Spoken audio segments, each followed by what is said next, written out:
नमस्कार। आज हम एक बहुत ही दिलचस्प सवाल पे गौर करने वाले हैं।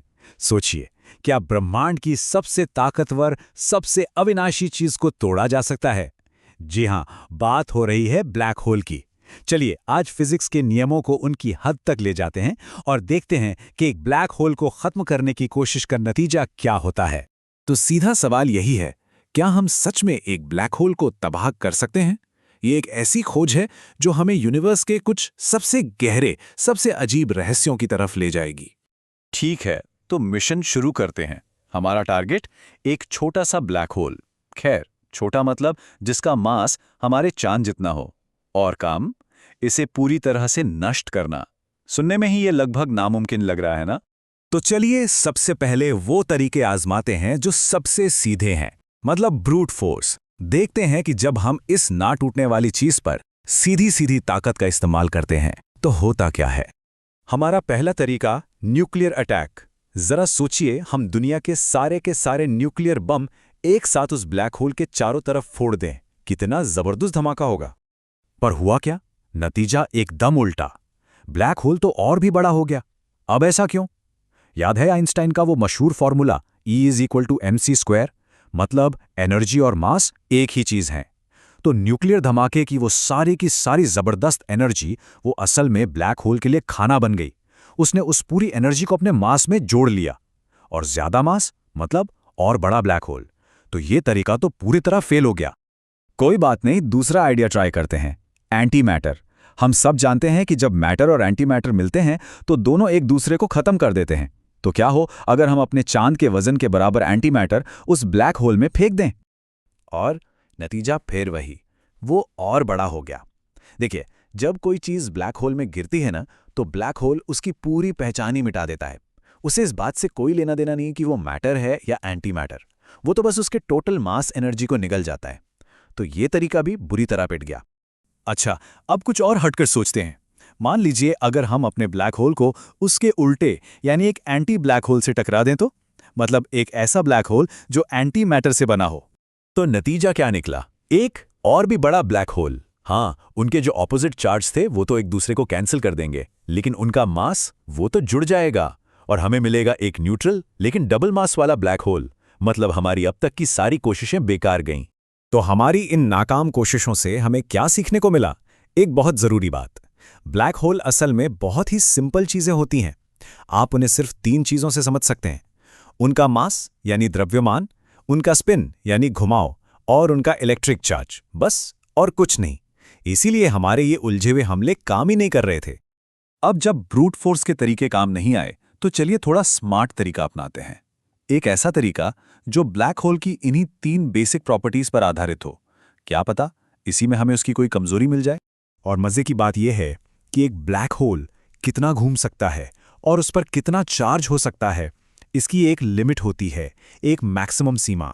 और अगर हम उस सीमा को तोड़ने की कोशिश करें तो कुछ बहुत ही अजीब हो सकता है। उसका इवेंट होराइजन यानी वो पॉइंट ऑफ नो रिटर्न गायब हो सकता है। तो हमारी नई स्ट्रैटेजी ये है, हम एक ऐसा ब्लैक होल लेंगे जो पहले से ही अपनी लिमिट के बहुत पास हो, और फिर हम उसमें बहुत ज्यादा स्पिन या बहुत ज्यादा चार्ज वाली चीजें जबरदस्ती ठूसेंगे। थ्योरी के हिसाब से इससे उसका इवेंट होराइजन खत्म हो जाना चाहिए और सेंटर में जो सिंगुलैरिटी है वो सबके सामने आ जाएगी। लेकिन यहां एक बहुत बड़ी मुश्किल है। कुदरत खुद हमें ऐसा करने से रोकती है। जैसे जैसे ब्लैक होल अपनी लिमिट के पास पहुंचता है, वो अपनी जैसे चार्ज वाली चीजों को और जोर से धकेलने लगता है।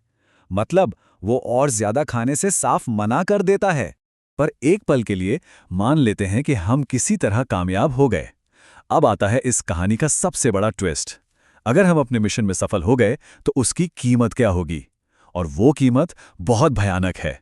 अगर हम कामयाब हुए तो हम एक नेकेड सिंगुलैरिटी बना देंगे। ये एक ऐसी सिंगुलैरिटी है जिसके ऊपर इवेंट होराइजन का पर्दा नहीं है। और ये इतनी बड़ी तबाही क्यों है, चलिए समझते हैं। अब जरा इस बात को ध्यान से समझिए, क्योंकि ये दिमाग घुमा देने वाली है। देखिए, इवेंट होराइजन के अंदर जाते ही ना स्पेस और टाइम की अदला बदली हो जाती है। हमारे लिए क्या है, हम स्पेस में कहीं भी जा सकते हैं, आगे पीछे दाएं बाएं, पर वक्त में सिर्फ आगे। ब्लैक होल के अंदर ठीक इसका उल्टा होता है। आप टाइम में आगे पीछे जा सकते हैं, पर स्पेस में सिर्फ एक ही रास्ता है, सीधा केंद्र की तरफ। सिंगुलैरिटी की तरफ गिरना आपका भविष्य बन जाता है, आपकी डेस्टिनी। इसीलिए आप बच नहीं सकते।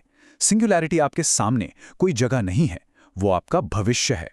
तो अगर सिंगुलैरिटी नेकेड हो गई तो इसका मतलब है कि स्पेस टाइम ही टूट गया। कहाँ और कब जैसे शब्दों का कोई मतलब नहीं बचेगा। कारण और परिणाम का रिश्ता खत्म। कुछ भी कभी भी कहीं से भी पैदा हो सकता है। फिजिक्स के सारे नियम, सारे कानून सब ढह जाएंगे। ये सचमुच हमारे ब्रह्मांड का अंत होगा। तो इससे एक सवाल उठता है, क्या ब्लैक होल वाकई यूनिवर्स के विलन हैं या फिर वो हीरो हैं जो हमें सिंगुलैरिटी के इस पागलपन से बचाते हैं, उसे अपने इवेंट होराइजन के पर्दे के पीछे छिपाकर? सोचने वाली बात है ना? चलिए, तो फिर फिजिक्स को तोड़ने का आइडिया छोड़ देते हैं।